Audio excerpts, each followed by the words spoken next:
Sekel Lurah Jati Melati atas kehadirannya. Silakan kepada Profesor Dr. Arif Sugianto SMA. Assalamualaikum warahmatullahi wabarakatuh. Waalaikumsalam warahmatullahi wabarakatuh. Salam sejahtera kita semua. Selamat siang dan sore. Para jajaran baik para advokasi Indonesia, dari penasehat, anggota pembina, jajaran pengurus DPP, DPD, DPJ, dan seluruh simpatisan baik yang kami hormati, dari kader-kader pemuda Pancasila yang mewakili hadir di tempat ini, dari kader-kader anggota Laskar Merah Putih yang kami hormati, dari TNI Polri yang diwakili oleh Babita dan Kamtipmas,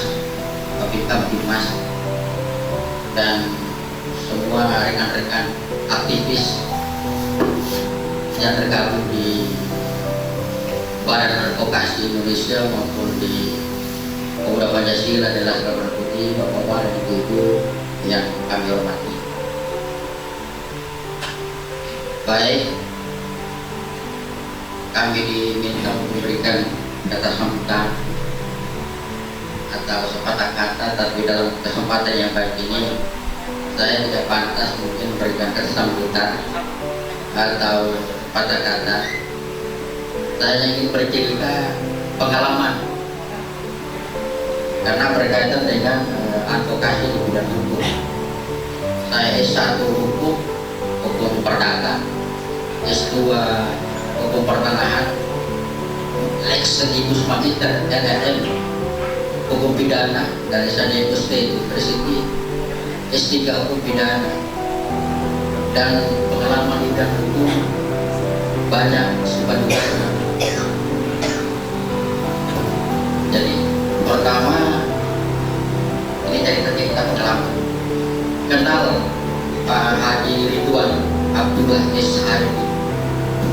Ketika akhir tahun 2019 saya menjadi ahli hukum pidana di Pengadilan Negeri Balikpapan, di mana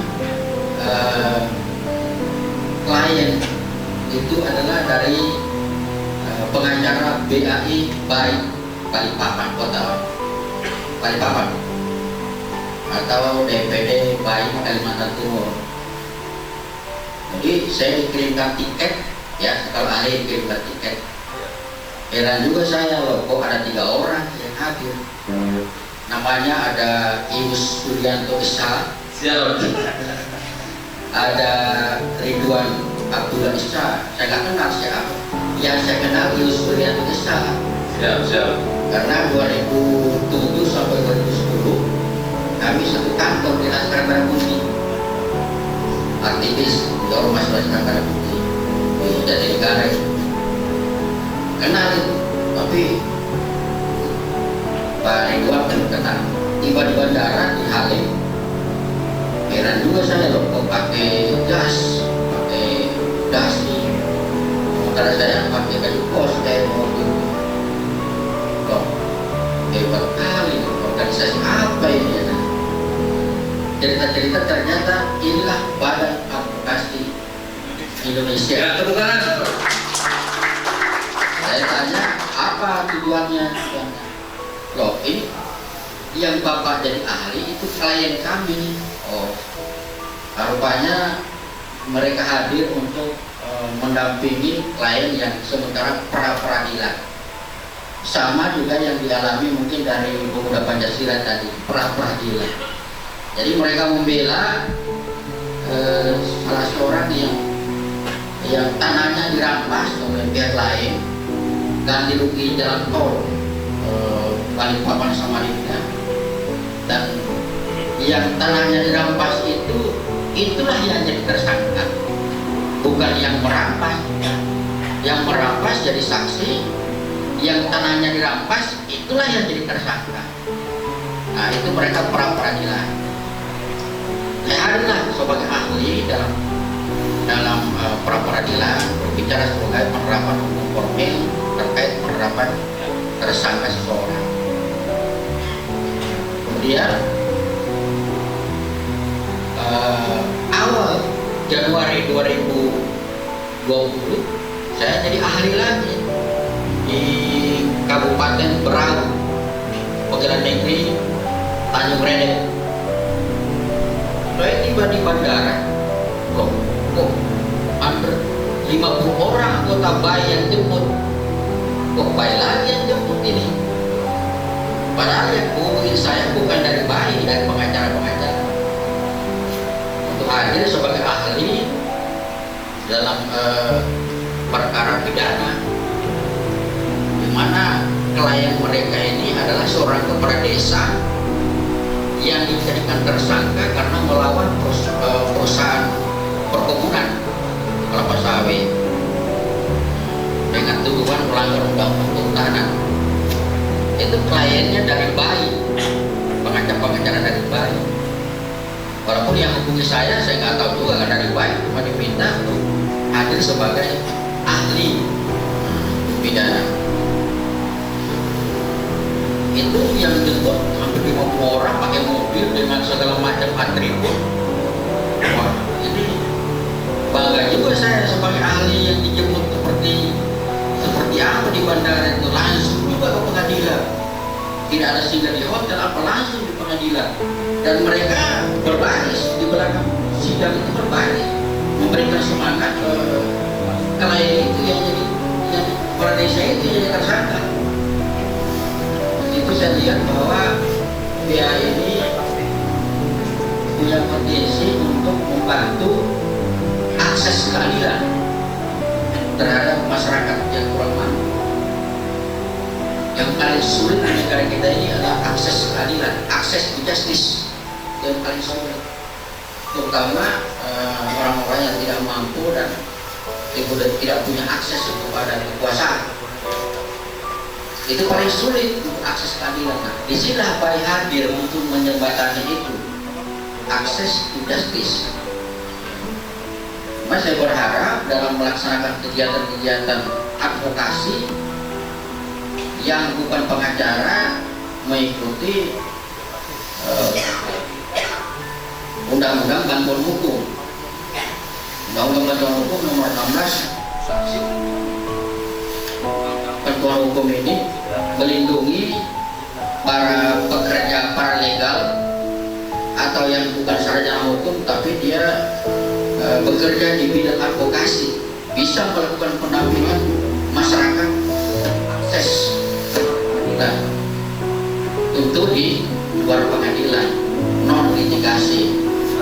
Kalau sudah masuk litigasi tentu dikasih rekan-rekan pengacara, dan mereka tunduk kepada Undang-Undang Advokat 18 tahun 2003. Nah, masuk menjadi anggota BAI atau advokasi tentu resikonya banyak, karena yang kita perjuangkan adalah akses justice, akses keadilan bagi masyarakat yang tidak mampu, dan lawan kita adalah orang-orang yang punya akses kepada uang dan kekuasaan.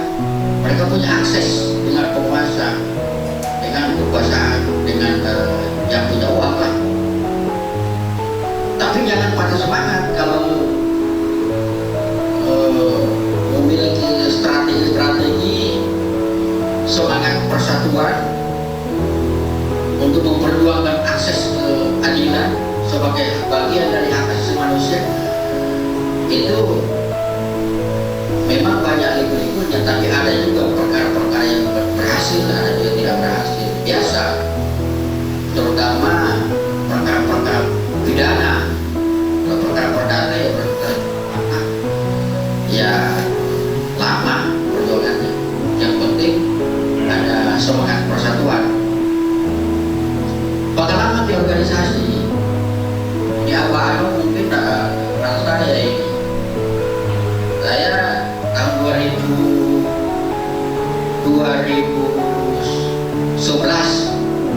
itu bulan Maret saya menjadi pimpinan sidang Kongres Laskar Merah Putih di Taman Mini sidang itu saya pimpinan sidang Kongres Laskar Merah Putih Taman Mini yang melahirkan sambut jalan kemudian pecah-pecah dilaksanakan lagi Beslut di Bekasi 2012 bulan April. Saya menjadi pimpinan sidang, termasuk yang dilakukan Neneng bulan Februari 2011 melahirkan Neneng untuk kemarin mau mukes di Karawang tanggal 7 November di Karawang itu saya yang pimpinan sidang. Artinya saya netral, saya hanya memberikan pemahaman tentang penerapan Undang-Undang Ormas Nomor 16 Tahun 2017 tentang perubahan Undang-Undang Nomor 17 Tahun 2013 dan pelaksanaan Nomor 2 Tahun 2017. Jadi tidak masuk mana kalau ada manur saya tidak masuk karena saya hadir sebagai ahli, dihadirkan sebagai ahli untuk menerangkan tentang konstitusi ormas atau LSM itu apa. Itu ada RT-nya. Satu-satunya konstitusi ormas atau LSM undang-undang ormas adalah ada RT-nya. Tidak ada pihak manapun yang bisa mengintervensi karena sudah diatur dalam ADRT sebagai kesepakatan para pendiri dan pengurus yang tunduk kepada asas fakta sub servanda, mengikat, berlaku sebagai undang-undang bagi mereka yang membuatnya. Sebetulnya terjadi konflik internal diselesaikan melalui anggaran dasar. Cuma sekarang undang-undang ormas yang baru 16/2017 kalau terjadi konflik itu harus melalui mediasi di Kementerian Hukum dan HAM. Gagal mediasi di Kementerian Hukum dan HAM baru dibawa ke pengadilan. 21 hari harus putus. Kemudian langsung kalau ada upaya hukum. Tapi kan kadang-kadang ada yang menempuh itu masing-masing hubungan. Tapi mudah-mudahan baik, tidak seperti itu. Solid. Jadi, ulang lagi. Baik. Pancasila. Laskar Merah Putih. Itu yel-yelnya kita. Jadi sebagai tambahan ini, Abah saya diangkat menjadi ketua Dewan Pakar Markas Besar Laskar Merah Putih. Tapi saya hadir sebagai ahli. Persoalannya juga Hasan Cagu juga kita kenal. Jadi semua teman-teman. Hanya saya setiap masuk ke ormas-ormas saya tidak mau jadi pengurus. Saya jadi ahli saja memberikan berpikiran mengenai penerapan hukum-hukum ini. Saya kira itu barangkali mudah-mudahan dengan silaturahim ini yang dilakukan oleh BAI, kemudian kondisi yang sangat memprihatinkan dengan virus corona, dengan semangat kebersamaan dan kekeluargaan dalam rangka mewujudkan akses keadilan kepada masyarakat, terutama mengawal nawacita kedua ini, mengawal pemerintahan Jokowi agar bisa masyarakat memperoleh keadilan di seluruh Indonesia dengan semangat jaya tadi sebagai yel-yelnya.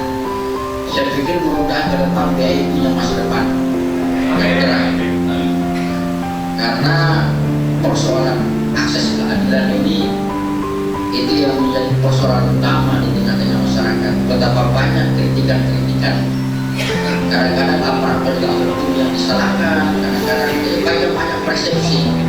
Jadi untuk merumuskan itu, baiklah yang hadir untuk menjembatani antara kepentingan negara, kepentingan pemerintah, kepentingan masyarakat. Saya kira demikian yang bisa saya sampaikan. Kalau ada yang memiliki persoalan hukum, bisa dibawa ke kantor DPP BAI. Saya diundang untuk gelar perkara bagaimana duduk hukumnya secara cuma-cuma. Teman-teman yang punya masalah hukum bisa hubungi ketua DPP, ketua umum DPP BAI. Ada perkara, ayo siapkan papan. kita kelar bagaimana duduk hukumnya ini. Mau perdata, mau pidana, mau tata usaha negara, mau MK, mau CR, MA, atau apa yang dilakukan, asal jangan saya diajak untuk hukum rimba. Saya kira mungkin atas kekurangan. Assalamualaikum warahmatullahi wabarakatuh. Waalaikumsalam warahmatullahi wabarakatuh. Terima kasih, tepuk tangan.